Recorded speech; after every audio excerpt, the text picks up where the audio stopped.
Welcome back viewers, आप देख रहे हैं चैनल लिटरेचर लवर और मैं हूं आपके साथ इंतज़ार हुसैन मथरुमा। आज की जो वीडियो का हमारा टॉपिक है वो है Sons and Lovers, D H. Lawrence का एक बहुत ही मशहूर पॉपुलर फेमस नावल। ये नावल काफ़ी अर्से तक जो है वो बैन रहा, गवर्नमेंट ने इसको बैन कर दिया। जैसे कि अगर हम उर्दू लिटरेचर में देखें तो मंटो के, सादत हसन मंटो के जो नावल थे, जो वाक़ थे, जो अफसाने थे, उनको भी बैन कर दिया जाता था। यानी जैसे ही कोई नावल पब्लिश होता तो वो आवाम में पॉपुलर होता और उसमें मटेरियल की बेस पे उसको बैन कर दिया जाता। बाद में उसके जो नावल्स हैं, अफसानाज़ हैं, जिस तरह मंटो के, उनको भी ओपन कर दिया जाता था। इसी तरह ये नावल जो है डी.एच. लॉरेंस का, इसको भी बैन कर दिया गया और बाद में इसको जो बैन की जो पाबंदी थी वो हटा दी गई। और बैन क्यों किया गया? क्योंकि कहा जाता है कि उस दौर में इसने जो एक माँ की अपने बेटों के लिए जो मोहब्बत है, जो प्यार है, जो लव है, उसको एक बिल्कुल नए एंगल से पेश किया। और वो जो नया एंगल था वो उस दौर के क़ारीन के लिए, उस दौर के रीडर के लिए मुनासिब नहीं था। वो उस बात को अंडरस्टैंड नहीं कर पाए। उन्होंने उस चीज़ को नेगेटिव सेंस में, नेगेटिव साइड पे ले जाके अंडरस्टैंड किया। बहरहाल इसको बैन कर दिया गया। इस तरह डी.एच. लॉरेंस के और भी बहुत से वर्क्स जो हैं उनको भी बैन किया जाता रहा है। बाद में फिर उनको कर देते थे कि वो लोग जो हैं वो अब रीड कर सकते हैं, उससे बैन हटा लिया जाता था। तो सन्स एंड लवर्स जो नावल है हमारे पास, ये स्टोरी हमारे पास मिस्टर मोरेल, उसकी बीवी और उसके 2 बेटों के गिर्द घूमती है। बेसिकली इसमें जो मिस्टर मोरेल है उसका रोल उसका ज़्यादा नहीं है। तो इसके जो मेन करैक्टर्स हैं वो मिसेज़ मोरेल, उसके 2 बेटे विलियम और पॉल, ये 3 करैक्टर्स जो हैं ये इस नावल के मरकज़ी करैक्टर हैं, फेमस करैक्टर हैं। मिसेज़ मोरेल जो है उसने अपने हस्बैंड यानी जो मिस्टर मोरेल है, वाल्टर मोरेल, उससे जो शादी की थी वो बेसिकली मोहब्बत की शादी थी, लव मैरिज थी उनकी। मिसेज़ मोरेल अपने हस्बैंड से बिफ़ोर मैरिज बहुत मुतासिर थी उसकी पर्सनैलिटी से, लेकिन शादी के बाद मिस्टर मोरेल ने उसके साथ इतना मिसबिहेव किया, उसको इतना टार्चर किया कि वो उसकी ज़िंदगी से, अपने हस्बैंड से इतनी ही नफ़रत करने लगी थी जितनी वो पहले मोहब्बत किया करती थी। बेसिकली मिस्टर मोरेल जो है वो एक नशा करने वाला आदमी था। वो शराब पीता था और उसकी जो आमदन थी, जो इनकम थी, वो बेसिकली एक कान था। तो उसकी जो आमदन थी, उसकी जो इनकम थी, उसमें से काफ़ी हिस्सा वो शराब में उड़ा दिया करता था। शराब लेने के लिए, अवेलेबल करने के लिए उसकी काफ़ी रकम जो थी वो उसी नशे में लग जाती थी।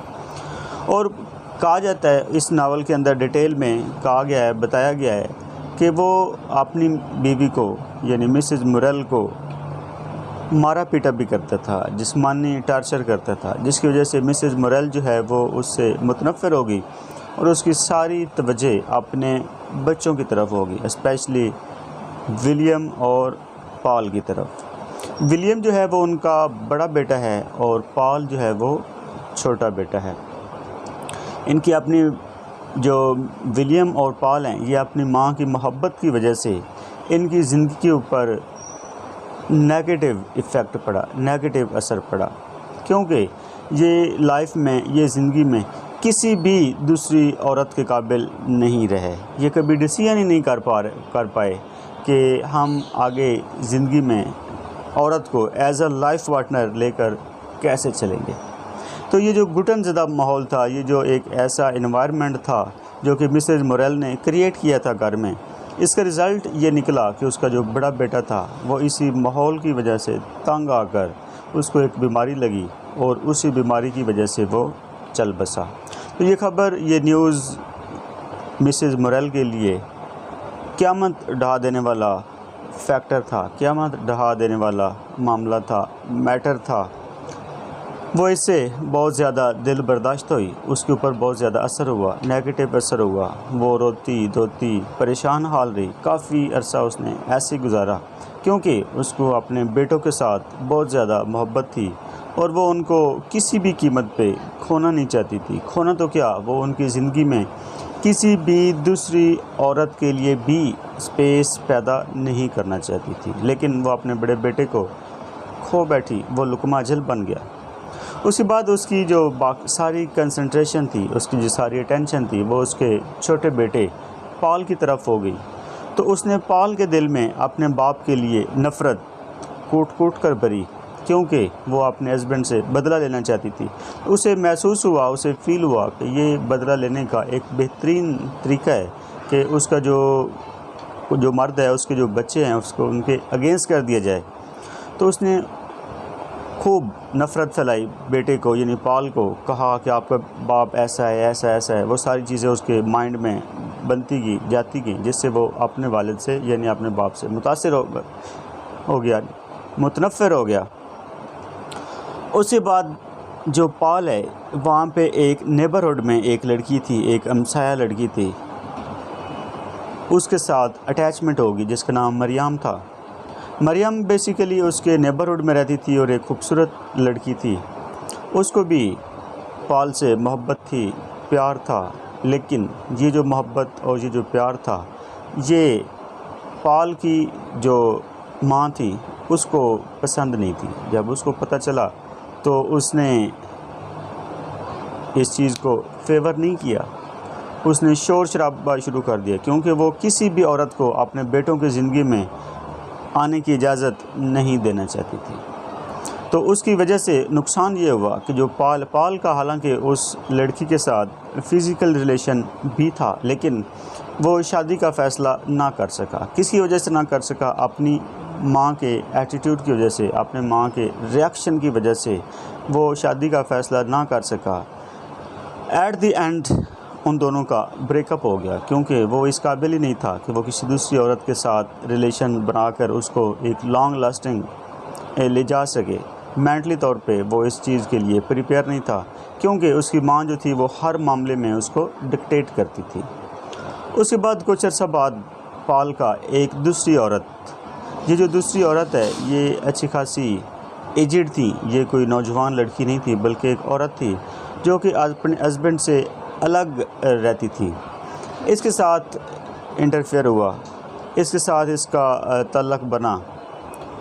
ये जो औरत है, इसने शादी की भी ऑफ़र की पॉल ने, लेकिन उसने कहा नहीं, उसने रिजेक्ट कर दिया। हालांकि वो अपने हस्बैंड से अलग रहती थी और इस मिस्टर पॉल के साथ उसने फ़िज़िकल रिलेशन तो कायम कर लिया, लेकिन शादी करने से इनकार कर दिया। तो इनका कुछ टाइम पीरियड तक जो है वो रिलेशन चलता रहा। जैसे ही पॉल की माँ को इस रिलेशन का पता चला तो वो इसके भी ख़िलाफ़ हो गई। उसने इस पे भी पॉल को और उस औरत को खूब बुरा भला कहा, जितना वो कह सकती थी।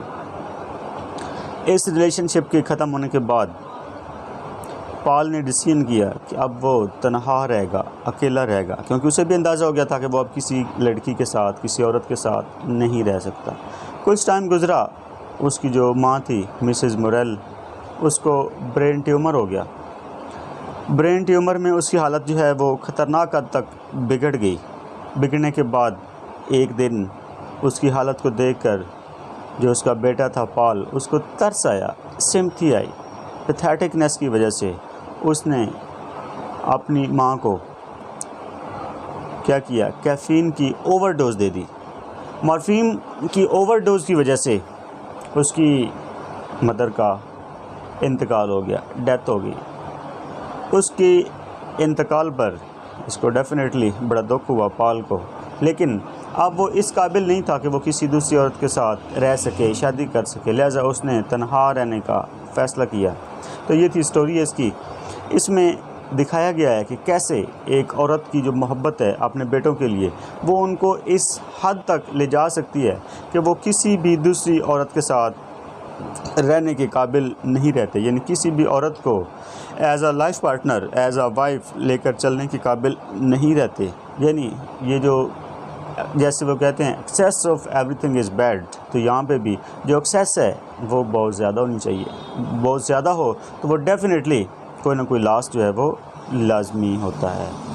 इस तरह अगर आप अपनी सोसाइटी में देखें तो हमारी सोसाइटी में भी कुछ ऐसे केसेस होते हैं जहाँ पे जो मेल कम्युनिटी है, जो मेल हैं, वो अपनी मदर की इतनी ज़्यादा बात मानते होते हैं कि उनका अपनी वाइफ के साथ कभी भी एक अच्छा रिलेशनशिप नहीं बन सका। जैसे कि इसके बरअक्स होता है कि बहुत से लोग जो हैं वो अपनी बीवियों की इतनी ज़्यादा मानते हैं कि उनका अपनी मदर के साथ अच्छा रिलेशन नहीं होता। तो ये दोनों जो एक्सट्रीम्स हैं, दोनों एक्सट्रीम जो हैं वो नेगेटिव हैं, बुरी हैं।